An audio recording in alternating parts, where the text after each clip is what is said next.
This is a book very close to my heart. It's How to Grow Winter Vegetables by Charles Dowding. Charles Dowding is a famous author now in the UK that promotes Nordic organic method of gardening. He has personally signed the book for me, and as you see here, and I used to read this book, very close to my heart, of course. I used to read it when I was traveling on train to London and buses and everything.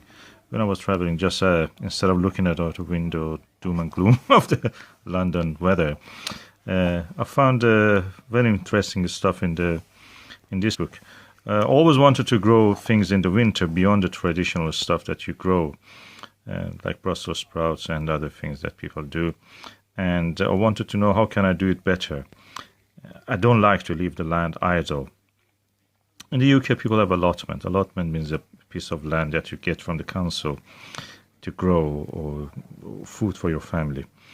And it's kind of a small holding or a homestead way of life, a little farm, smaller scale farm. And you pay rent for that, minimal amount, it's not much.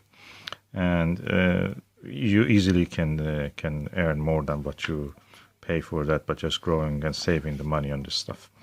And this book is published in 2011, and I think I bought it in 2012. And the content of the book is winter's potential, a forgotten season, a winter scene, preparing for winter. Then it comes to the sowing, planting, and growing calendar, what you can grow in different months. Means many times you actually start growing things for winter, not in actually winter itself, because winter is not a season for much growth. You have to start it in August, in July, sometimes in June. And then when the plants are big enough and you have planted them, of course, they will give you the crop in the winter, in the cold season, when there is no other vegetables to grow. And what I found very interesting is all this recommendation, winter harvest, how to store your harvest actually, winter vegetables under cover. Under cover means in the greenhouse or a polytunnel.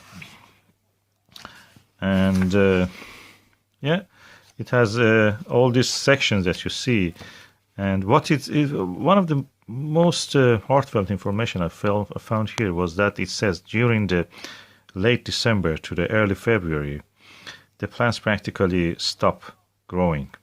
And I was noticing that myself, and I just found the evidence for that, by what he actually says on this. And the plants actually start to grow. The reason is the light levels are very low. Although you can provide heat, but the light level is a final condition that determines how much crop you will have, how much growth the plants will put. So in December up to January, the plants are at the lowest growth level ever, if any growth. The book is in the 232 pages. It is sold in the UK by Green Books, or you can find it in the YouTube, in the ABE Books or Amazon, other websites, secondhand even. Originally it was $14.95. You can buy it probably cheaper. I bought it actually cheaper than this price, probably about £8 or something. You can buy it cheaper, secondhand or firsthand even. It's a very good book. I must say, the wealth of information in it and how you can do. For example, of course, you cannot grow summer squash, winter squash in the winter. But when you store them, you can use them. And that's what I have done. I will show you. Okay, this is some of the summer squash. This one is summer squash, and it's very hardy. Scallop squash, you may call it. And some winter squash. This one is also, again, summer squash. This is a butternut squash. And all kinds of this. I have even a marrow at this time of the year. And this is also a marrow courgette, which has grown to be big enough to be a marrow. This is a Lebanese one.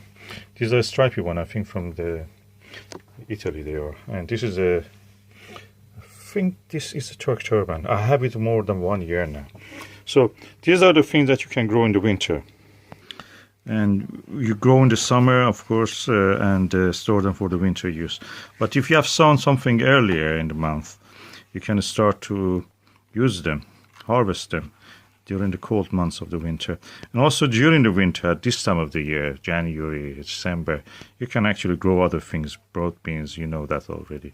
Garlics you can plant. and anything that is called horse.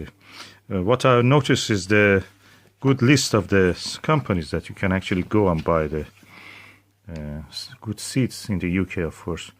I don't know, in the United States you can access these publications. And one of the best places that I found was this CN seats here, and extremely wide range. I must say that 10 times more seat than any other place, and the price is almost 2/3 of the anywhere else that you can find. And they actually provide for the commercial use, but they have also a small amount of sale to the to the retail, as a retail to the normal people. You can find about the other things also, where to source them. And winter is a good time for starting onions. You can start your sweet peas, flowers. It's very, very nice fragrance flowers that people grow in Britain mostly. I don't know what it is in America. Or then after winter also, you can let some of the plants to actually go to seed, like this lettuce here. Keep the seeds for your own, because the seeds that you actually grow yourself, they're fresh. They have more viability, the vitality in them, and they grow better and quicker, and they give a better crop. You can grow peas, pea shoots. In pea shoots, even in home, you can do it. Buy cheap peas, green peas, and just use them. This is the time of the year that you can start to mulch your land, as Charles Dowding is showing. That's what I do. I do mulch with my own compost or manure, or I use what is available as leaf mold. Very good, informative book. It's inspiring. When you read it, you want to go out and do the actual stuff. And what is better than this? Cheap and cheerful. As I told, this is 231 pages of information.